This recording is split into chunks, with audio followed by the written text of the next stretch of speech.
¿Qué tal, hermanos? Buenas noches. Es un gusto poder estar con ustedes y quisiera invitarlos, a pesar de que estamos aquí, estamos en un taller, ¿no? Y la diferencia de un taller respecto de una prédica, por ejemplo, es que un taller la idea es que sea participativo, es poder conversar. Y si estamos conversando de algo, en algún momento alguien puede levantar la mano y quiere intervenir, dar un comentario, ampliar, tener algún alcance adicional sobre lo que implica la cultura, o cómo impacta esto en nuestra fe, o cómo han visto que pase. Bueno, hágalo con toda libertad. Levanten la mano, les damos el micrófono y pueden compartir y podemos conversar. Porque la idea del taller es justamente desarrollar ese diálogo, ¿no? Y el tema que tenemos habla de un mundo sin reglas. El problema de que en nuestra cultura, que es sumamente superficial, ¿no? Nuestra cultura genera muchísima confusión en realidad cuando uno ve lo que pasa en la cultura. Y vamos a explicar un poquito de por qué se genera esa confusión, por qué hay esa superficialidad en nuestra cultura. Pero el tema básicamente es cómo es que puedo encontrar una consistencia entre un Dios bueno, un Dios que ama y un Dios que juzga. Porque en automático todo el mundo te dice, no quiero ser juzgado, por favor no me juzguen, ¿no?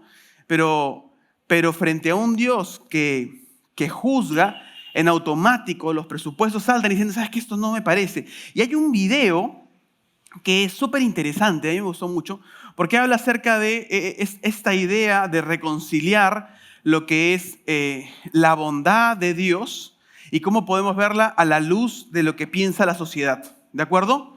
Así que quisiera invitarlos a poder ver este video conmigo, lo vamos a poner ahorita. ¿Puedes tú ser bueno sin Dios? Veamos. Absolutamente asombroso. Ahí lo tienes. Prueba innegable de que tú sí puedes ser bueno sin creer en Dios. Pero espera, la pregunta no es, ¿puedes tú ser bueno sin creer en Dios? La pregunta es, ¿puedes tú ser bueno sin Dios? Aquí es donde se encuentra el problema. Si Dios no existe, ¿qué fundamento permanece para la objetividad del bien o el mal, de lo correcto o incorrecto? Si Dios no existe, los valores morales objetivos no existen. Y aquí está el porqué. Sin algún punto de referencia objetivo, no tenemos forma de decir que algo está realmente arriba o abajo. La naturaleza de Dios proporciona un punto de referencia objetivo para los valores morales, que es la norma o patrón contra el cual se miden todas las acciones y decisiones. Pero si Dios no existe, entonces no existe ningún punto de referencia objetivo. Todo lo que nos queda es el punto de vista de una persona, el cual no es más válido que el punto de vista de cualquier otra persona. Esa clase de moralidad es subjetiva, no objetiva. Es como tener una preferencia por el helado de fresa. La preferencia se encuentra en el sujeto, no en el objeto, de manera que eso no se aplica a otras personas. De la misma forma, la moralidad subjetiva se aplica solamente al sujeto. No es válida ni obligatoria para nadie más. Así que, en un mundo sin Dios no puede haber ni mal ni bien, nada sino una indiferencia ciega y despiadada. Dios ha expresado su naturaleza a nosotros por medio de mandamientos. Esos mandamientos proporcionan la base para los deberes morales. Por ejemplo, el atributo esencial de Dios del amor es expresado en su mandamiento «Ama a tu prójimo como a ti mismo». Ese mandamiento proporciona un fundamento sobre el cual podemos afirmar la bondad objetiva de la generosidad, la abnegación y la equidad. Y asimismo podemos condenar la maldad objetiva de la avaricia, el abuso, la discriminación y la opresión. Esto presenta un problema. ¿Es algo bueno simplemente porque Dios lo desea? ¿O Dios desea algo porque eso es bueno? La respuesta es ninguna de las dos. Más bien, Dios desea algo porque Él es bueno. Dios es el estándar de los valores morales de la misma manera que una actuación musical en vivo es el estándar para una grabación de alta fidelidad. Mientras una grabación suene más como la original, mucho mejor será. De la misma manera, mientras una acción moral se conforme más a la naturaleza de Dios, mucho mejor será. Pero si el ateísmo es verdadero, entonces no existe un estándar definitivo, de modo que no puede haber ninguna obligación o deber moral. ¿Quién o qué impone tales deberes sobre nosotros? Nadie. Recuerda, para el ateo, los seres humanos son solo accidentes de la naturaleza, animales altamente evolucionados. Pero los animales no tienen obligaciones morales los unos para con los otros. Cuando un gato mata a un ratón, él no ha hecho nada moralmente malo. El gato simplemente está siendo un gato. Si Dios no existe, entonces deberíamos considerar el comportamiento humano de la misma manera. Ninguna acción debería ser considerada moralmente correcta o incorrecta, pero el problema es que el bien y el mal, lo correcto e incorrecto sí existen. Así como nuestra experiencia sensorial nos convence de que el mundo físico es objetivamente real, nuestra experiencia moral nos convence de que los valores morales son objetivamente reales. Cada vez que tú dices, «Oye, eso no es justo, eso está mal, eso es una injusticia», estás afirmando tu creencia en la existencia de la moralidad objetiva. Estamos conscientes de que el abuso infantil, la discriminación racial y el terrorismo son incorrectos para todas las personas siempre. ¿Es esto simplemente una preferencia u opinión personal? No. El hombre que dice que es socialmente aceptable violar a niños menores está tan equivocado como el hombre que dice que 2 más 2 es igual a 5. Entonces, a todo lo que esto conlleva es un argumento moral para la existencia de Dios. Si Dios no existe, los valores y deberes morales objetivos no existen. Pero los valores y deberes morales sí existen. Por lo tanto, Dios existe. El ateísmo no proporciona un fundamento para la realidad moral que cada uno de nosotros experimentamos todos los días. De hecho, la existencia de la moralidad objetiva nos apunta directamente hacia la existencia de Dios. A pesar de que el punto del taller no es hablar acerca del argumento moral para la existencia de Dios, hay que considerar que en nuestra sociedad los sustentos que tenemos y está plagada de este ateísmo que está embebido en esos sustentos, no es una sociedad que busque a Dios como referente, ¿no? Y hay algunas preguntas que tenemos ahí en las hojitas, ¿no? Después de lo que hemos visto, ¿no? Y quisiera saber qué piensan, y vamos a pedir que voten con sus manos. ¿Qué relación tiene la bondad con los límites que tenemos? ¿Hay una relación entre alguien que es bueno con los límites o reglas que tiene? ¿Cuántos dicen que sí? ¿Hay una relación con alguien que es bueno y límites? ¿Alguien dice que sí? ¿Una persona? ¿Sí? Ya, ¿y quiénes dicen que no? El resto lo están procesando todavía, lo están pensando, ¿no? ¿Cómo es esto? Vamos yendo, yo sé, son las 8:40, yo sé. El tema es que, a ver, hay que dar un poco de vueltas, ¿no? Decimos, oye, mira, si yo quiero vivir, vamos a definir esto, si yo entiendo que algo es bueno, entonces, en efecto, entiendo que lo opuesto es malo, ¿no? Si yo creo que, no sé, ser honesto es bueno, entiendo pues que robar o mentir es malo. Entonces yo tengo que tener un límite lógico a esas cosas que son malas para no hacerlas, ¿no? Es lo lógico. O sea, la consecuencia de tener límites o reglas nos habla de un valor moral, de que hay algo conocido como que bueno y algo malo. Y es obviamente eso malo quieres evitarlo para ir ¿qué? A lo bueno. Son dos caras de la misma moneda. Evitar lo malo implica, seguir lo bueno implica evitar lo malo.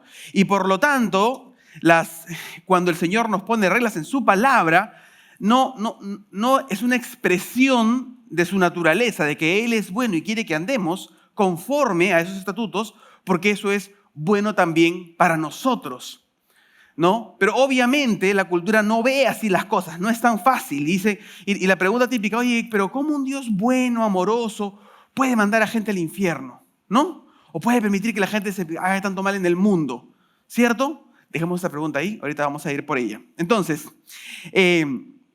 la siguiente pregunta, ¿es necesario que un Dios juzgue para que sea bueno? ¿Qué piensan? ¿Es necesario que un Dios como lo conocemos, un Dios todopoderoso, maravilloso, pero que Él juzgue para que sea bueno? ¿Qué opinan? La necesidad de que Él sea de un juez para ser bueno.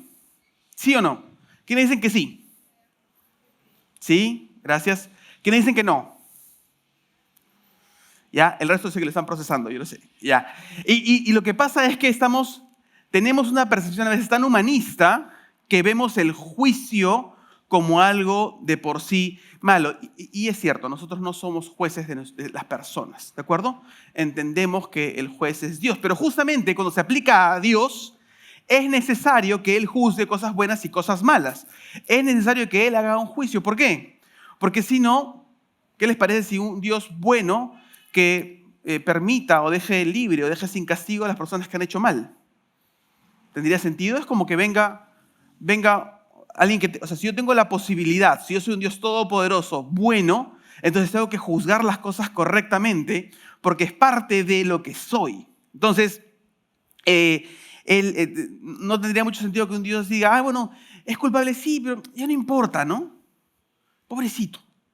No tiene sentido, tiene que tener algún criterio de justicia dentro de su obrar. Y lo que sucede es que la sociedad, y me voy a adelantar un poquito, la sociedad lo que está haciendo, y lo hemos visto en varios talleres, lo que está haciendo es, nos va quitando algunas cosas que son ideas básicas sobre lo que es real. Yo entiendo que puedo conocer a Dios y que Dios se ha revelado en su palabra. Pero para eso hay algunas bases previas que es importante reconocer y que hemos estado hablando durante los talleres. Eso vamos a ir en un momento. La última pregunta. ¿Está mal juzgar? ¿Quién dice que es verdadero? ¿Está mal juzgar? ¿Quién dice que es falso? ¿Está mal juzgar? Falso, ahí tengo algunos falsos, ¿sí?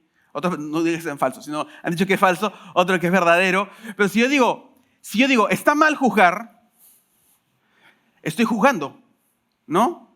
O sea, hay un tipo de juicio, de evaluación de qué es bueno y malo. Estoy diciendo, yo estoy diciendo que está mal juzgar. Entonces, estoy juzgando esa acción de juzgar como mala. Y en el acto estoy cometiendo algo malo, ¿no?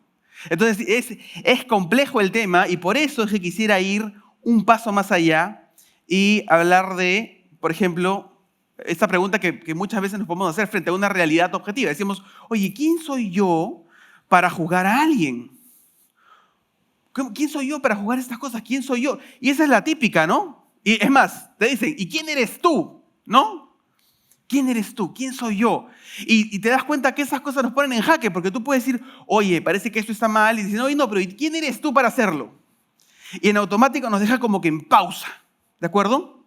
Pero ahora, hay cosas que son claramente buenas, hay cosas que son claramente malas, y hay decisiones que tenemos que tomar, ¿de acuerdo? Y quiero ir con esta cita de C.S. Lewis, que narra un poco su transición. C.S. Lewis es un hombre que ya murió, por supuesto, que era creyente, pero que él empezó como un ateo, ¿no? Y lo que él dice textualmente en uno de sus libros, dice, mi argumento contra Dios era que el universo parecía tan cruel e injusto. Pero, ¿cómo había llegado a esta idea de justo e injusto? Un hombre no llama torcida una línea a menos que tenga alguna idea de una línea recta. ¿Con qué estaba comparando este universo cuando lo llamé injusto? ¿Se dan cuenta de la reflexión, no? Está diciendo, sí, es que me parece que este universo es cruel y despiadado y entonces no puede existir un Dios, no puede existir Dios. Pero después dice, oye, pero ¿por qué tengo esta idea de lo que es justo? ¿De dónde sale? ¿De dónde sale esta idea? ¿No? Y es eso que empieza su propio reflexión acerca de lo que es la justicia. Y él empieza a revirar ahí su argumento y dice, oye, pero acá hay algo extraño, algo que no cuadra. La propia naturaleza habla de algo, pero que de alguna manera tengo una noción de esto. Y él empieza a partir de ahí su trayecto a convertirse en cristiano, por supuesto. La gente no llega a ser cristiano porque tiene alguna suerte de, razonamiento elaborado, ¿no? Sino, por supuesto, es un tema espiritual y es una revelación del Espíritu Santo que nosotros decimos sí, y esa fe se convierte en fe salvador y podemos avanzar, ¿verdad? Pero es parte de su proceso.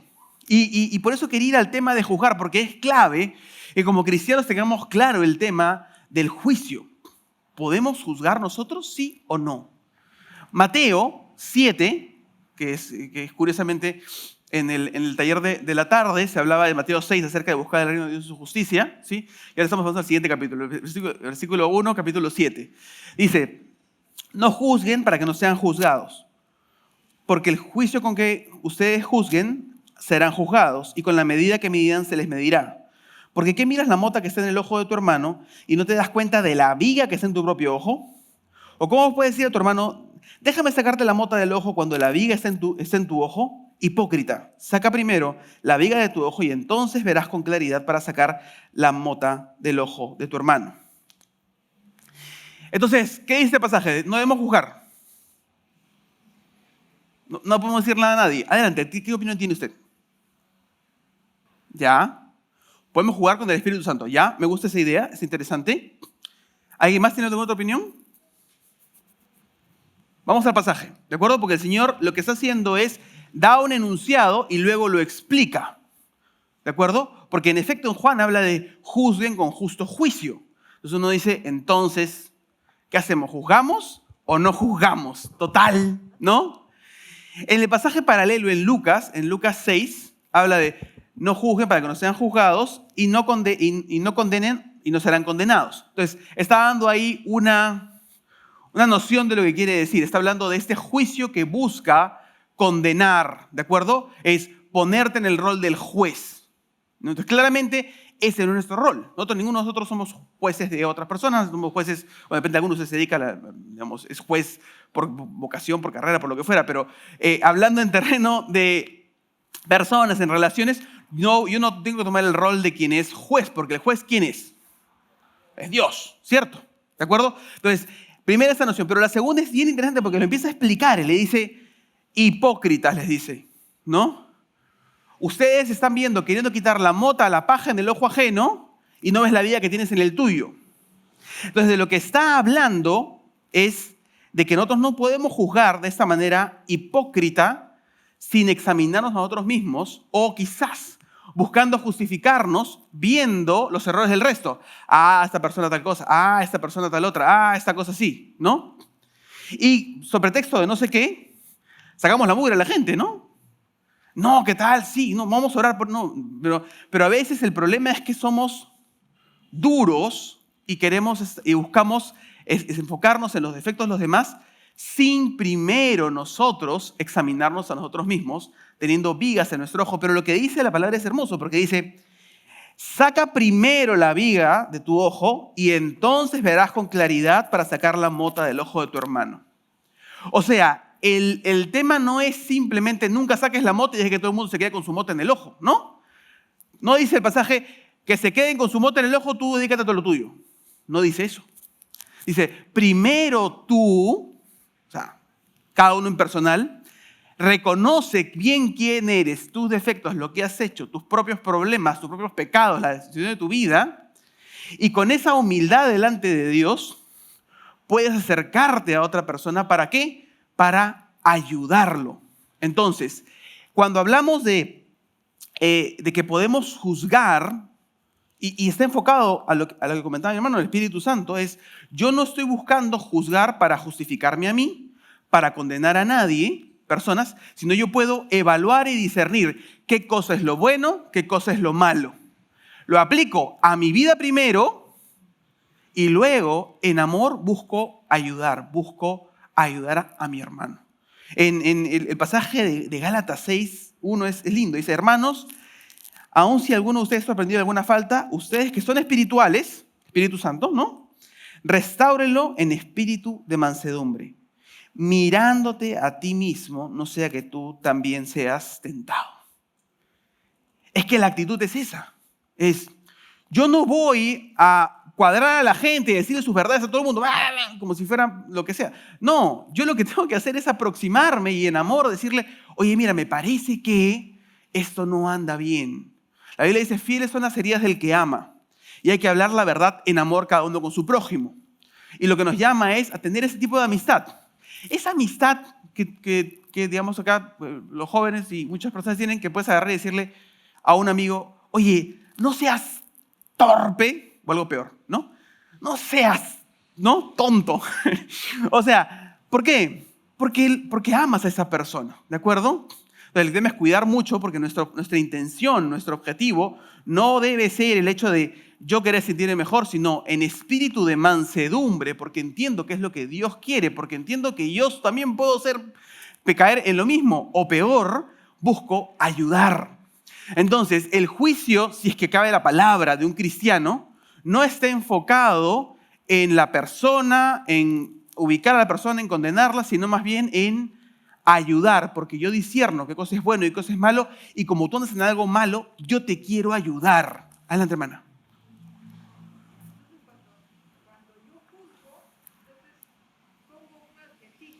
Ajá.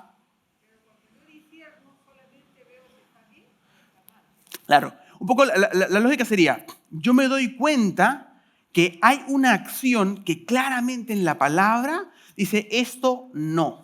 ¿Sí? Entonces, yo tengo que decir, bueno, yo juzgo en el sentido de que tengo esa capacidad de evaluar que algo está mal. ¿Por qué? Porque la palabra dice que está mal, eso está mal, no te hagas daño, no lo hagas, ¿no?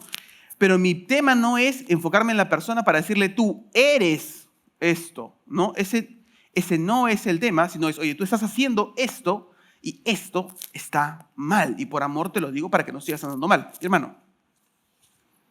Juzgar también es proceso. Juzgar también es salud. El alma necesita echar fuera. El Espíritu Santo y la oración ayudan mucho a echar fuera, a renegar, si se puede entender de esa manera. Ya, sí, entiendo que lo que está enfocando es primero que uno necesita que el Espíritu Santo lo examine a uno, ¿no? Y que eso pueda salir y que ya no sigan esas conductas que son malas para nosotros, ¿verdad? ¿Sí? Necesita salud. Sí. El alma necesita sanar. Así es. El alma necesita encontrar al Espíritu Santo una explicación y muchas veces sanidad. Ajá. El alma necesita tener razón muchas veces, encontrar un eco que sane su corazón. Ajá. Sí. Entonces, en efecto, el alma necesita muchísimas cosas y lo que se enseña el Señor Jesucristo aquí es, entonces, primero, ¿qué tienes que hacer? Saca tu viga, ¿no? Tú primero, saca tu viga, ve, haz cosas al Señor y luego busca ayudar a tu hermano con su mota, ¿no? Y es bien bacán porque la diferencia no es, yo me siento bien y yo soy el que puede hacerlo, sino primero es en esa humildad que te da el hecho de reconocer que tú mismo sabes lo frágil que eres.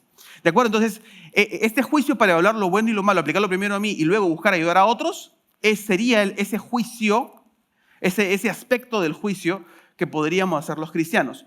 Pero en realidad, el juicio como se entiende en automático es, ya tú me has puesto la cruz, ¿no? Me has tachado. Eso no es. Eso es algo que el Señor nos previene. Me dice, no, tú no eres nadie para hacer eso. ¿De acuerdo? No es para condenar. ¿De acuerdo? Entonces, ¿quién soy yo para decirle algo a alguien? ¿Quién soy yo para llamar la atención a alguien? Soy alguien que ama. Soy alguien que ama.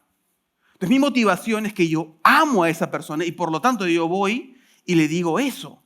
Como les digo, fieles son las heridas del que ama. Entonces mi motivación no es que soy mejor, sentirme bien, acribillarlo, buscar, no sé, velar por la santidad de la iglesia. Esa no es mi motivación. Mi motivación es justamente ese amor. Y a veces el problema es la traducción de ese amor que no es tan fácil.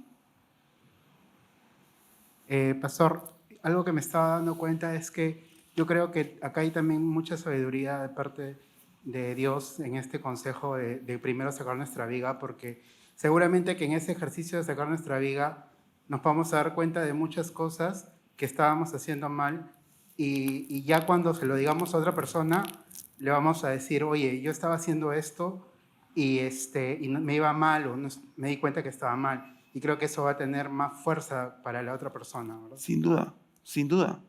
Sin duda es que esa es la manera como tenemos que proceder. Pero a veces, cuando queremos hablar de esto con la cultura, cuando queremos hablar de eso con alguien que no es creyente, es difícil.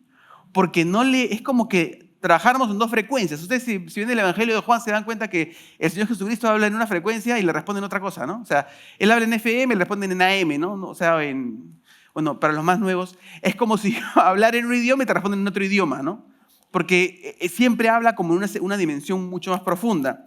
Y hay un diálogo que a mí me gustó mucho, que digamos, hace algún tiempo lo vi, que es el pastor Roberto con una periodista, ¿no? Hablando sobre el tema de la ideología de género. Y quisiera que notemos un poco este diálogo porque es muy interesante y, y nos habla esto el problema que a veces tenemos en ese comunicarnos, y comunicarnos sobre todo con gente que no comparte nuestra visión, ¿de acuerdo? Del mundo. Así que pongan el video, por favor. Lo lamento mucho, yo creo en un Dios solidario, en ese creo. Correcto. No creo que Dios diría, ¿qué hacemos con todos los gays? ¿Qué haría usted con todos ellos que piden a un Estado? Lo único que queremos es unirnos, nada más. No le están pidiendo... creo que ningún heterosexual está pidiendo tampoco hacer espectáculos en público, que de hecho hay muchos heterosexuales que hacen espectáculos en público. Y homosexuales que lo están haciendo ahora. Y también, pero los dos bandos, pastor. Por eso. Yo he visto parejas que están en unos agarres en los parques que yo digo, cuando voy con mi sobrino, digo, Dios mío, bueno, ya, mejor deberían ir a un hotel, chicos, ¿no? Parejas heterosexuales, ojo. Pero qué interesante lo que estás diciendo, lo suscribo al 100%. Qué y claro, interesante no solo son los homosexuales, son los heterosexuales. Pero qué interesante lo que estás diciendo. Entonces hay un coto que pone la moral, la costumbre, Sí, claro. el estilo de vida. Pero los homosexuales que yo conozco, ¿acaso están yendo y agarrando por todos los parques y dando mal ejemplos? Esa es una caricatura que se está creando a la comunidad. Como han creado una caricatura del carácter evangélico. Claro, lo que me parece terrible es que digan, como Dios dice, entonces los derechos son legislados por Dios. Sí. Cuando somos un Estado laico... Escucha, somos un Estado laico, sí, pero quisiera compartirte algo desde mi ignorancia legal. ¿No? Leo la Constitución y la Constitución me dice que la nación peruana tiene 3 pilares que la sostienen. Tú lo tienes que haber leído. En el preámbulo de la Constitución, te lo leo a la otra vez, el Congreso Constituyente Democrático invocando a Dios Todopoderoso. Lo primero que hace antes de legislar la Constitución... y entonces por esa invocación ya no se puede hacer... No, escúchame por favor. Es decir, reconoce la presencia de Dios para hacer leyes. Y también no solamente se queda ahí, dice, obedeciendo el mandato del pueblo peruano y recordando el sacrificio de todas las generaciones que nos han precedido en nuestra patria. O sea que está poniendo a Dios por delante. Entonces, no nos podemos olvidar de Dios. Cuando una sociedad se olvida de Dios, entonces queda como un ave al garete. Si me das un par de minutos... Yo no puedo, son 12:03, pero yo lo vuelvo a invitar cuando usted quiera y le doy una hora completa. Yo quería la hora. Sí, otro día la hora completa, pastor. Lamentablemente tengo que terminar el programa, son 12:03. Pero yo estoy de acuerdo en que una persona tiene que ser espiritual. En serio, lo estoy. Creo en Dios. Pero... Sí.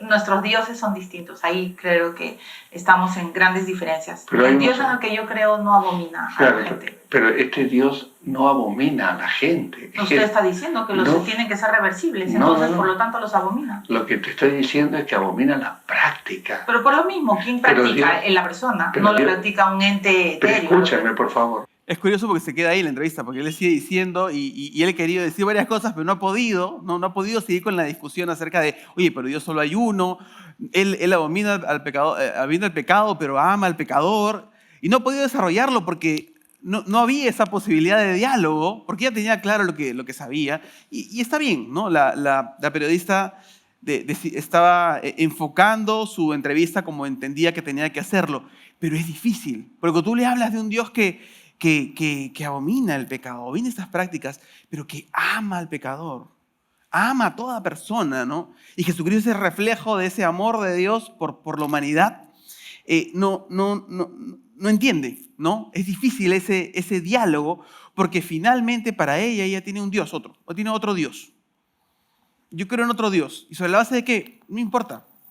Yo creo en un Dios solidario, dice. Yo creo en un Dios, los dioses que no son iguales. Dices, oye, pero el tema no es...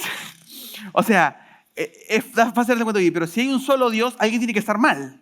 No puede ser un tema de opinión. Yo tengo la opinión, tú tienes mi opinión y quedamos todos empates. ¿Por qué? ¿Dónde? Y a veces el diálogo es complejo porque no llegamos hasta ese punto. ¿Por qué? Porque la sociedad pues ya desdibuja a Dios. Lo desdibuja. Y simplemente es que no quiero creer en el Dios de la Biblia. ¿Por qué? Por muchas N razones que pueden haber para cada uno. Y eso lo discutimos el día de ayer, El pastor Richard en su taller hablaba bastante de eso. Y era interesante porque, claro, muchas veces la gente simplemente pues, no quiere creer. En el fondo es que es difícil para alguien aceptar que se ha equivocado, ¿no? O sea, no es fácil aceptar nuestros errores. Y es más, vamos a darnos cuenta que cada vez más la cultura está diciendo, te está validando. Mira, lo que sea que eres, eres. Con tus errores, eres. Con tus pecados, eres. Y te tiene que validar. Todo el mundo tiene que afirmar lo que eres, por lo tanto no me juzguen, ¿no? Y hay un error, ¿no? O sea, porque la percepción es que siempre tenemos que afirmar todo lo que somos. O sea, y eso se está colando en la cultura de manera monstruosa. No, es que yo tengo que aceptarme como soy, con mis efectos y con mis errores. Claro, te acepto, pero eso no quiere decir que no busque tu bien. No, eso no.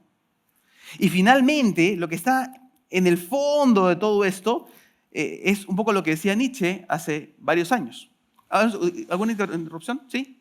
El Señor es un Dios que sabe predicar la palabra como respuesta y alternativa al crecimiento masivo de ese mal en el Perú. Sin duda. Así vamos a llegar. Así vamos a llegar. Gracias por el comentario. Está adelantando ya. Nietzsche lo que decía y que de alguna forma mucho de lo que vamos a ver en la cultura, esta frase que están leyendo ahí, ¿no? Que tienen en sus notas, dice, nosotros queremos llegar a ser lo que somos. Un poco extraño como hablaba, ¿no? Los nuevos, los únicos, los incomparables, los que fijan su propia ley, los que creen en sí mismos, los que se crean a sí mismos. De lo que está hablando es esta independencia por completo de Dios. Si tú te haces una referencia de algunas películas clásicas, tenemos por ejemplo Frankenstein, ¿no? Algunas expresiones así, tú recuerdas siempre al monstruo diciéndole a su creador, ¿por qué me hiciste? ¿No? ¿Para qué me hiciste? No encuentro para qué lo hiciste. Y las películas más modernas que tienen esa misma dinámica, ¿no? La última de la que sé, que es Ex Machina, lo que quiere hacer el robot es simplemente cómo me escapo, ¿no? Porque quiero salir de los límites del que me creó. Quiero escaparme. ¿Por qué? Porque el punto ya cambió y la referencia de lo que tenemos ya se movió. Y es interesante porque la cultura nos ha planteado otro punto de partida. Y como les decía al inicio, mientras que nosotros queremos regresar a la palabra de Dios, la cultura nos va vendiendo estas verdades que hemos ido revisando en los talleres, ¿no? Que están aquí en este cuadradito, ¿no? Entonces, ¿qué cosa nos va diciendo? Lo hemos visto. La verdad objetiva no existe, ¿no? La verdad objetiva no existe. Hablamos acerca de lo importante de la verdad en el primer taller, pero simplemente hay que sacar la verdad de la ecuación. La verdad objetiva no puede existir. No hay. Eso no existe. La fe está en conflicto con la razón. Entonces yo ridiculizo la fe. La fe es irracional. La fe es... O la fe se vive de una manera light, lo que conversaba el pastor Richard ayer. O tú eres suficiente, ¿no? Todo se trata de ti. La autosuficiencia de la que hablamos en el taller, la hermana Katy hablaba en el taller en la tarde, hablaba sobre esto, ¿no? De que yo empiezo a ser la medida de las cosas y todo se trata de mí, de lo que yo quiero, de lo que yo soy y la frase de Frozen 2, yo soy la persona que he estado esperando, ¿no? No es que venía el caballero azul, sino yo misma soy. Eso es lo que decía Frozen.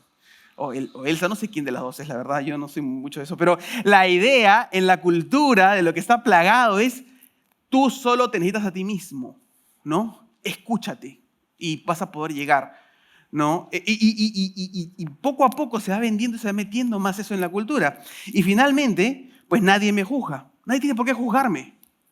No hay un patrón moral. Pongamos los cuatro juntos, ¿y qué tenemos? Yo le voy con la Biblia a esa persona y le digo, mira, esta es la palabra de Dios, acá está la verdad revelada. Quiero decir, no, pero la verdad absoluta no existe. No, pero tú quién eres para decirme cómo vivir mi vida.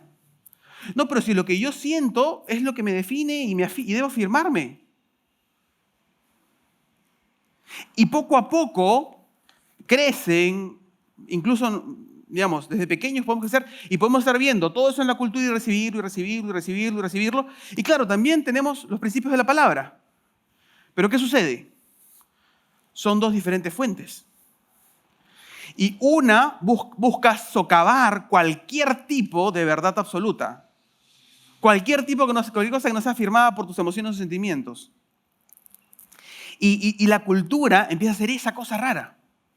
A mí me gusta mucho el ejemplo del cristianismo del primer siglo, porque claramente ellos sabían que estaban en contra de la cultura, ¿no? O sea, en medio de la persecución era claro que decían, sí, la sociedad y nosotros seguir a Cristo y seguirlos, no nos va a ir bien. O sea, no, a muchos amigos no van a tener la sociedad o la cultura, no. Pero sabían lo que tenían, y a veces nosotros tenemos una actitud demasiado benevolente con la cultura, y siempre que estemos escuchando cualquier tipo de canción, viendo películas o recibiendo cualquier comentario, debemos estar atentos, no podemos estar en modo pasivo, porque todo esto está filtrado, está metido ahí. Si somos una contracultura, entonces tenemos que comportarnos como tal. ¿De acuerdo? Y a mí me parece interesante porque todo esto al final lo que busca es que no te sientas mal, pero esto es una suerte, pero todo esto que trae la cultura es una suerte de tsunami que va arrastrándonos y la idea es quitar todos los absolutos y quitar todos los fundamentos y finalmente lo que trae es un mundo confundido. Entonces por eso tenemos cosas tan extrañas como que un niño o una niña de 12 años o 14 años pueda decir, es que yo en realidad soy hombre y se hace una cirugía que es atroz. No digo que no pueda tener finalmente una persona la capacidad de poder hacerlo, pero ni siquiera puede manejar esa persona. Pero estamos afirmando que no puede comprar licor. No tiene la capacidad para discernir si tomar alcohol, pero sí tiene la capacidad para discernir que es un hombre. No tiene sentido. Pero es que la razón ya no importa. Estamos en un mundo y una cultura donde la razón no interesa. Lo que importa es, como nadie tiene razón, como no hay verdad, como no hay nada de esto, entonces simplemente la duda, yo tengo mi verdad y que se afirmen mis sentimientos y hacia ahí voy. Poco a poco vamos a seguir viendo eso. Y hay que tener cuidado que eso no se filtre en nuestras propias vidas. ¿Por qué? Porque hoy día hay iglesias que de repente no se denominan a sí mismas así, pero es una suerte de cristianismo progresivo, es como se le denomina. Aunque a nadie dice, yo soy cristianismo progresivo, yo soy eso, ¿no? Pero básicamente si yo digo, entonces yo leo la Biblia y digo, sí, pues, pero como yo sé que no hay una verdad absoluta, entonces en realidad esta Biblia es un esfuerzo humano, pues. Es un esfuerzo humano, no va a ser coherente 100%, no te preocupes. No es la palabra de Dios, contiene algo de la palabra de Dios y empezamos a ver cómo se deforma la verdad y cómo se le quita peso a la verdad. ¿Cómo? Sembrando la duda. Génesis 3, la misma estrategia, ¿no? O sea, ¿Dios les ha dicho eso? ¿Sí? No es así. Y empieza sembrando la duda del enemigo. Y es curioso porque nosotros podemos ir cayendo en eso y decir, no, este pasaje para mí dice esto. No, el pasaje dice lo que dice. Que lo que tú entiendas, yo entiendo de este pasaje esto, es otra cosa, ¿no? Pero el pasaje dice lo que dice. Que la aplicación de Dios para cada una de nuestras vidas sea de manera particular, amén. Pero el pasaje no dice para ti, el pasaje dice lo que dice, ¿no? Pero se va colando en nuestra mente, pues, ¿no? Para mí esto dice esto, ¿no? Sí, mira, sí, escuché el mensaje de fin de semana, pero la realidad es otra, pues. No voy a esperar al pastor que vayamos a hacer exactamente o vivir así. Y empezamos a vivir ese relativismo de lo que es la verdad en nuestras vidas.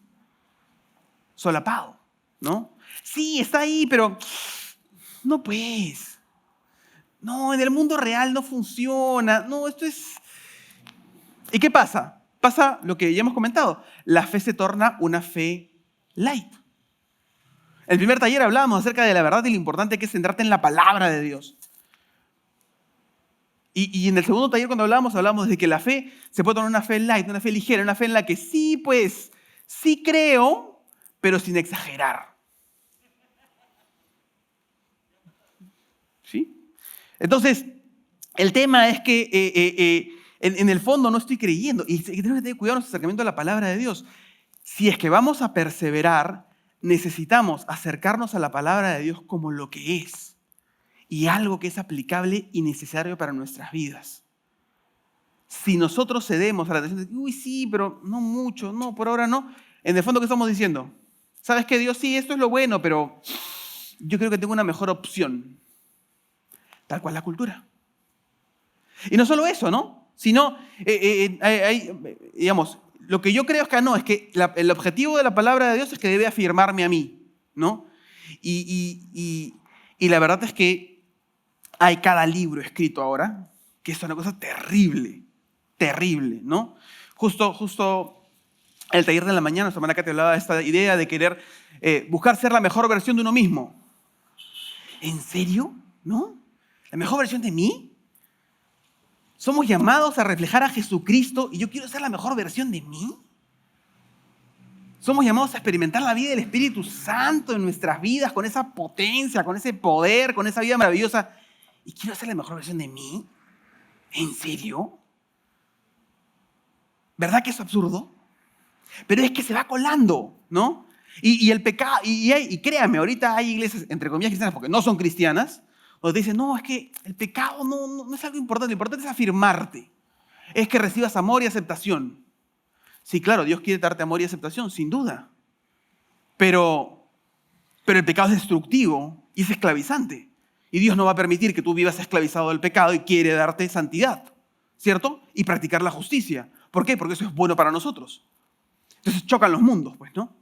Entre el mundo de la cultura dice, no, que te acepten, no, que venga, no, lo que sea. Y por eso es que tenemos esta idea de pues, no juzgar, ¿no? Y finalmente yo digo, ¿sabes qué? Que nadie a mí me diga nada porque nadie me debe juzgar. Y cierro la puerta. ¿Para qué? Para autojustificarme. Entonces ya digo, ¿sabes qué? No. Nadie me debe decir nada. Y saco el contexto de este versículo porque la idea es recibir ayuda de la iglesia. Claro, en una actitud correcta. Pero estamos para ser de testimonio y de ayuda mutua. Nosotros no estamos aquí en la iglesia simplemente para sentarnos, escuchamos un culto, nos vamos. O vamos a un grupo pequeño, o vamos a la clase, escuchamos, nos vamos. No, es mi trabajo exhortar, animar. Y vamos a ver un ratito, pero yo estoy adelantando. Ya, entonces, ¿dónde queda Dios? ¿No? Dios resulta innecesario. Si es que la verdad es relativa. Adelante. Dios apoya la predicación cuando refuerza la contracultura.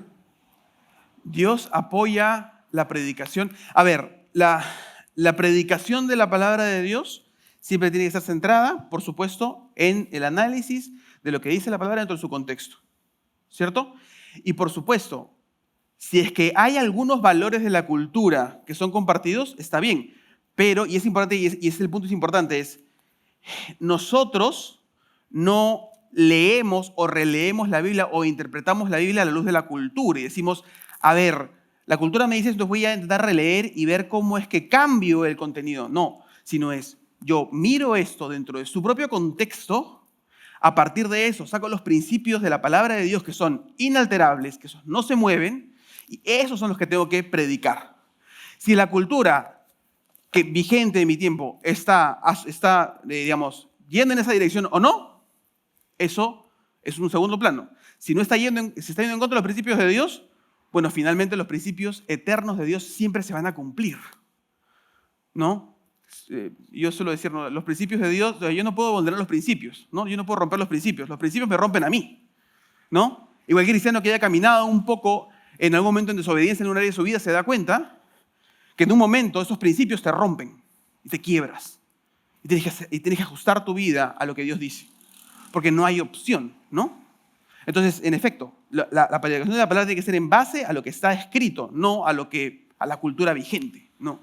Pero lamentablemente vemos esa fuerza de la cultura y hay que ser conscientes que vamos a remar y que la cancha está en contra. Permanentemente somos visitantes. Cuando tú, incluso en la iglesia también puedes tener eso. Y por eso es que tenemos que vivir como esa iglesia que Dios quiere, ¿no?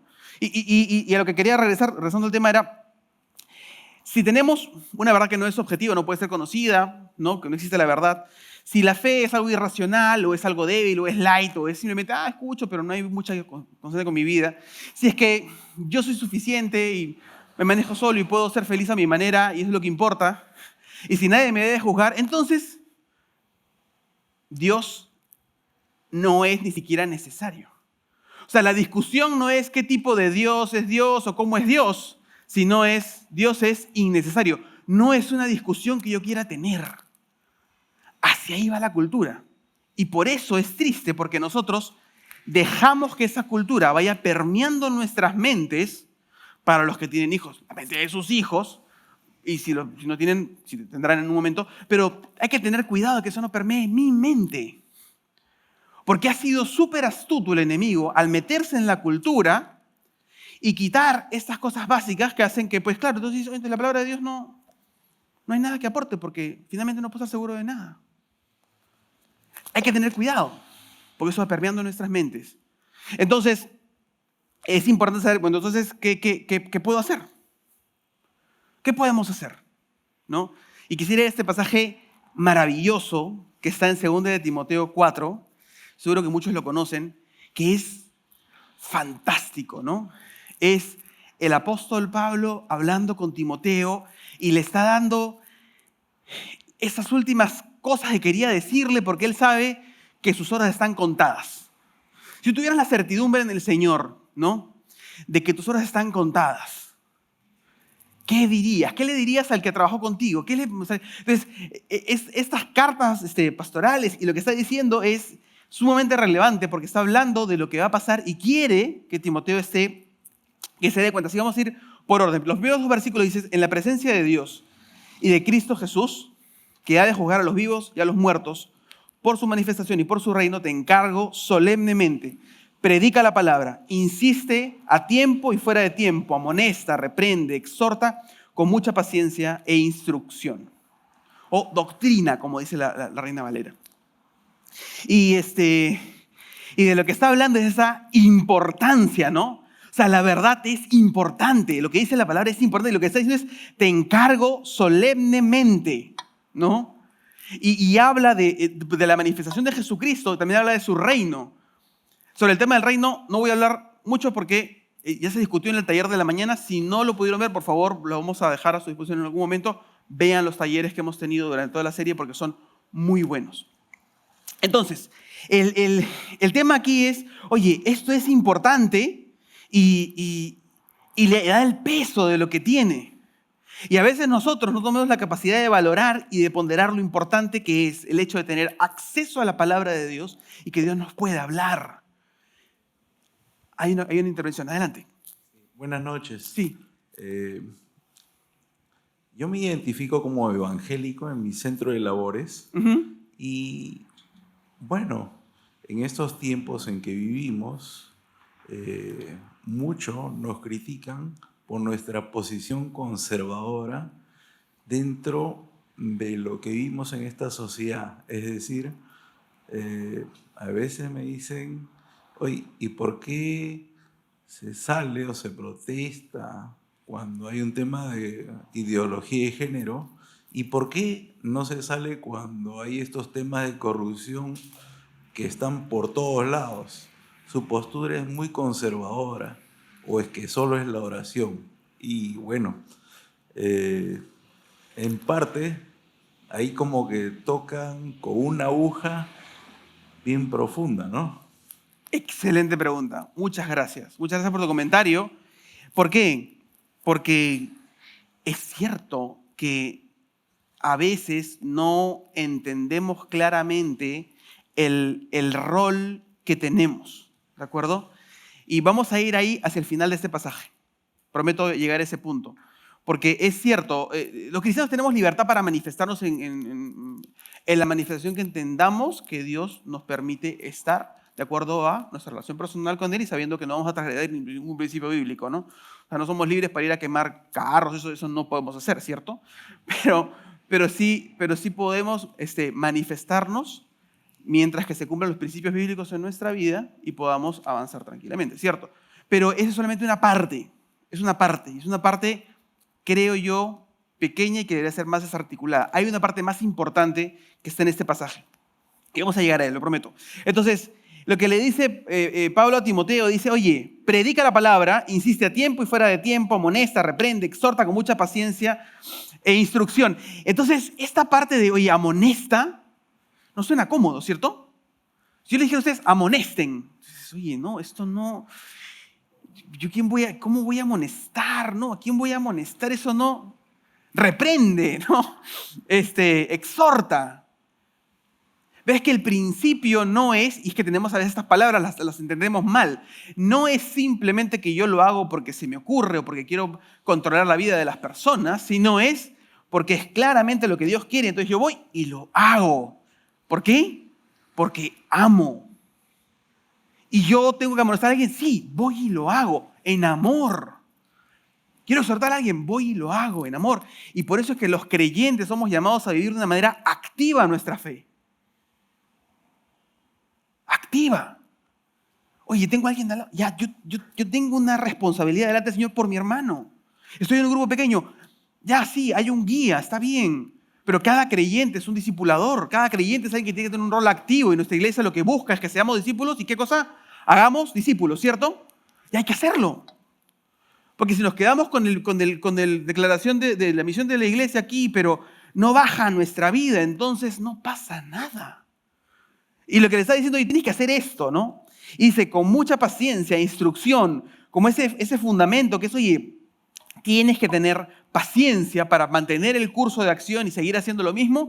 Y doctrina clara, la verdad clara, saber lo que dice la palabra y tener un fundamento claro. ¿Por qué? Porque la verdad es importante. Y a veces es cierto que nos conformamos con lo que sabemos. Decimos, no, yo ya sé la Biblia, ya sé el Evangelio, ya sé porque vino Jesús, voy a mi grupo pequeño y estoy contento. Pero no puede ser. Porque necesitamos, ¿qué cosa? Congregarnos como iglesia en el culto, sí. ¿Pero qué más necesitamos saber? Bueno, avanzar y yo profundizar en mi estudio personal de la palabra y usar también y avanzar en la academia bíblica y conocer más del Señor. ¿Por qué? Y miren la siguiente parte, dice, porque vendrá tiempo cuando no soportarán la sana doctrina, sino que teniendo comezón de oídos conforme a sus propios deseos, acumularán para sí maestros y se apartarán sus oídos de la verdad y se volverán a los mitos o a las fábulas. Y lo que está diciendo Pablo es, date cuenta de que esta realidad que vives no es una realidad permanente, porque la sociedad va cambiando. Y dice, y yo leo esto y digo, sí, pues no. Tú te das cuenta en el video con la periodista, no quería escuchar. ¿No? Si tienes la oportunidad de ver el video, te das cuenta que ella no quiere, ella quiere decir su punto y al final dice yo tengo otro Dios y lo que tú quieres no quiero y chau. No puede. La verdad se torna insoportable. Y por eso es que la cultura dice, no, es que no hay verdad, todo es relativo, lo que fuera. Pues se torna insoportable. En el primer taller hablábamos de tener esos cimientos sólidos de la palabra de Dios en nuestras vidas y en nuestras familias. Pero eso es urgente, ¿no? ¿Por qué? Porque cada vez la sociedad va a hacer eso. ¿Y cuál es nuestro llamado? Nuestro llamado es estar fundamentados en la verdad y conocerla y avanzar y profundizar. Porque si mi cristianismo no tiene profundidad y yo no he hecho simientes en Jesucristo, no genero ese arraigados en Él, como dice su palabra, y estoy echando raíces en Jesucristo cada vez más, lo que voy a ver en la cultura, lo que voy a ver por otro lado, va a empezar a ¿qué? A arrastrarme, pues. Va a empezar a arrastrarme. Y el primer llamado es a eso, ¿no? Pero el último, y esto es maravilloso porque dice, los versículos del 5 al 7 dicen, pero tú sé sobrio en todas las cosas. Sobriedad, ¿no? Está hablando de no te dejes llevar, no te dejes llevar por cualquier cosa, ¿no? Dice, sé sobrio, sufre penalidades, haz el trabajo de evangelista, cumple tu ministerio. Y esta idea de que tenemos un ministerio, un rol, algo, un propósito para nuestra vida, yo le digo a mis hijos siempre, ¿no? Acuérdate de decirle y preguntarle a Dios cuál es el propósito para tu vida. ¿Para qué estás aquí? Tú en particular. Para que entiendan que la vida no es la oportunidad para que yo haga muchas cosas, sino es para meterme en los propósitos de Dios. Y quizá nuestro problema es que como cristianos estamos demasiado enfocados o demasiado acostumbrados a nuestra cultura y no estamos enfocados en el reino de Dios buscando apuntar todos hacia ahí. Imagínate, hermano, respondiendo a tu pregunta, que la iglesia, todos los creyentes, viviéramos enfocados en el reino, buscando el reino de Dios y su justicia. ¿Tú crees que el Perú se fuera igual? ¿Por asomo sería igual? Pues de ninguna manera. Yo creo que la idea es esa vida intensa, asumiendo el costo, ¿no? Dice, sufre las penalidades, avanza, cumple tu ministerio, porque yo ya estoy para ser derramado como una ofrenda de libación y el tiempo de mi partida ha llegado. He peleado la buena batalla, he terminado la carrera, he guardado la fe. Cuando yo me muera, me gustaría que se predique sobre este pasaje. Y me gustaría haber vivido de una manera que se pudiera decir de mí esto mismo. Porque elegí la buena batalla. No todas las batallas. No la batalla de la popularidad, no la batalla de la comodidad, no la batalla de agradarle a todo el mundo. No, la buena batalla, la batalla que está enfocada en el reino de los cielos. ¿Cierto? He corrido la carrera. Como en Hebreos 12, ¿se acuerdan? Corramos con paciencia la carrera que tenemos por delante, puesto los ojos en Cristo, el autor y consumador de la fe. Quien por el gozo puesto delante de él, ¿qué pasó? Él menospreció lo propio, menospreció la cruz. Y poder avanzar en eso. Y finalmente he guardado la fe. Él no corrió para sí mismo, corrió para Dios. Y nuestra vida es una oportunidad para ser usada en esos propósitos de Dios. Y sí, hay que decirle al mundo lo que está mal, sin duda. Salgamos a marchar o no marchar, es algo secundario. Porque si yo entiendo que mi vida es toda una oportunidad para buscar ese reino de Dios y su justicia aquí en la tierra, entonces las otras decisiones van a ser extras. ¿Cierto? Quisiera terminar con algo importante. Yo sé que me he extendido de largo. Si tú eres, y esto ya va enfocado más a los que son padres. Si tú tienes hijos, o en el momento los tengas, ¿no? Te animo a hacer algo. Si son hijos pequeños, ¿no? Pregúntales, oye, ¿la verdad es única? Pregúntales, a ver qué te dicen. De repente te sorprendes, ¿no? Oye, ¿y tú crees que la fe es algo que está bien, que es una cosa razonable, que es algo bueno para ti? ¿Quién determina tu felicidad? ¿Qué va a determinar tu felicidad? Pregúntale, ¿no? ¿Tú crees que tú eres quien... O sea, ¿de qué depende tu felicidad y tu propósito? Pregúntale eso. A ver qué te dice. Porque si es que Dios no está ahí, si es que Él no es el centro, si su reino, no estamos enfocados en su reino, entonces vamos a desviarnos y no ir todos en común. ¿Cómo puedo decir que te amo si te digo que estás mal? Y eso es algo para jóvenes y para padres. En realidad muchas veces, cuando somos jóvenes, leemos las restricciones como control, como desaprobación. Tu papá, tu mamá viene y te dice, no hagas esto, no hagas el otro. Tú dices, Y lo lees como un control, como desaprobación, como que quiere algo mal. Y no vemos en esa orden donde habla claramente que hay algo mal, que se quiere corregir, ese amor de Dios. Porque pueden entender tus padres de que no estarían faltando al amor si no te dicen que eso está mal. No ser buenos padres si no te dicen, oye, ¿sabes qué? Yo sería un mal padre si no te digo que eso está mal. No es porque quiero controlarte, no es porque quiero hacer nada por tu vida, sino es porque yo entiendo que porque te amo quiero evitarte eso. Y si pudiéramos leer el amor en nuestras palabras y comunicarnos así, podríamos tener una mejor comunicación.